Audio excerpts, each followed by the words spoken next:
Hello everyone, welcome back to my channel. তোমরা সবাই কেমন আছো? আশা করি সবাই ভালো আছো। আলহামদুলিল্লাহ, আমিও অনেক ভালো আছি। আজকে তোমাদের মাঝে আরেকটি সুন্দর ভিডিও নিয়ে চলে এলাম। তোমরা বুঝতেই পারতেছো, আজকে আমি চলে এসেছি একটা মেলায়। এটা বগুড়া বাণিজ্য মেলা। এই মেলাটা কিন্তু শুরু হয়েছে 15 জানুয়ারি থেকে।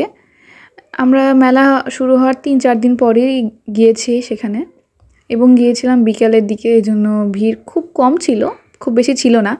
আশেপাশে অনেকগুলো দোকান বসছিল, আবার কোনো কোনো দোকানগুলো মাত্র বসতেছে।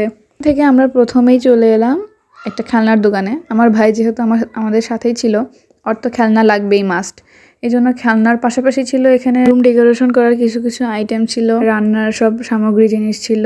পাশাপাশি ছিল আরো অনেকগুলো গ্লাসের কালেকশন আমরা দেখতে পাচ্ছি। এগুলো কিন্তু সবগুলো 150 টাকা থেকে শুরু।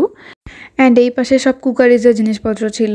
বের হলাম ওই দোকান থেকে, বের হয়ে আশেপাশে কিছু ঘুরতে ঘুরতে দেখলাম এখানে আবার চটপটি ও ফুচকার দোকান, চাঁপাইনবাবগঞ্জের। অবশ্য বিকেলের দিকে এসেছিলাম, এজন্য ভিড় কম ছিল। আর নাগরদোলাটা কিন্তু অনেক সুন্দর লাগছিল দেখতে। ওটার একটা ভিডিওটা তোমাদের সাথে শেয়ার করলাম। মেলাতে পাশাপাশি অনেক রকমের রাইড ছিল, যা ছোটদের জন্য অনেক আনন্দের। এখানে কাপড়ের দোকানও ছিল। এখানে অনেক রকমের কাপড় পাওয়া যায়, 1 পিস থেকে 2 পিস থেকে শুরু, হিজাব, মানে এগুলো সব হচ্ছে 150 টাকা। তারপর আমরা চলে গেলাম কসমেটিক্স আইটেমের এদিকে যাওয়ার পরে দেখলাম মানে অনেক ভিড় ছিল, মানে দাঁড়ানোর মতো স্পেস ছিল না। তাও তোমাদের জন্য আমি ভিডিওটা করে এনেছি। এখানে কিন্তু কসমেটিক্সের ছোট বাচ্চাদের অনেক সুন্দর সুন্দর জিনিস ছিল, লকেট, দেন হচ্ছে অনেক মানে যা যা দরকার একটা মেয়ের সৌন্দর্যের জন্য, যা যা দরকার কসমেটিক্সের তো লাগবেই, সবই পাওয়া যাচ্ছিল। আর এখানে সব ছিল মাঝারি মেয়েদের টপস, দেন হচ্ছে 3 পিস ছিল। তো এখান থেকে বের হওয়ার পরে দেখলাম একটা লোক এখানে পিঠা বানাচ্ছিল। পিঠা বানানো তো অনেক কঠিন, কিন্তু উনি অনেক সহজেই পিঠাগুলো বানাচ্ছিল এবং সেগুলো তারা রেখেছিল। ওই জন্য আমার এটা অনেক ভালো লেগেছে, এই জন্য এটার ভিডিওটাও তোমাদের মাঝে শেয়ার করলাম।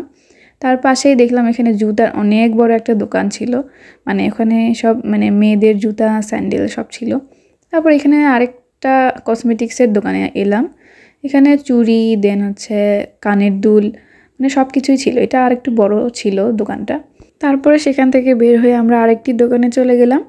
সেখানে রুম ডেকোরেশন করার অনেক জিনিস ছিল, মানে একটা রুমকে সৌন্দর্যের জন্য যা যা দিয়ে সাজানো দরকার এখানে সব কিছুই ছিল।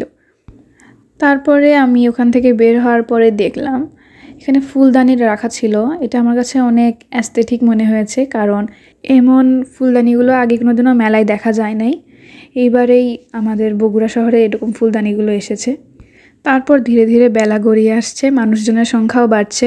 তারপরে এখানে আমি এক জায়গায় দেখলাম যে অনেক রকমের পিঠা রেখে দিয়েছে, মানে সন্দেশ, পিঠা, দেন হচ্ছে অনেক কিছু রেখে দিয়েছিল। দেন এখানে অনেকগুলো কালারিং পেন রাখা ছিল, অনেক সুন্দর সুন্দর কিন্তু ডেকোরেশন করা ছিল। আর মেলায় সবচেয়ে ইন্টারেস্টিং যে জিনিসটা সেটা হচ্ছে এই নৌকাটা কিন্তু প্রতি বছরই আমাদের বগুড়া শহরের মেলায় আসে। অ্যান্ড আমার ভিডিওটা এই পর্যন্তই। আমার ভিডিওটা কেমন লেগেছে অবশ্যই আমাকে কমেন্টে জানাতে ভুলবেন।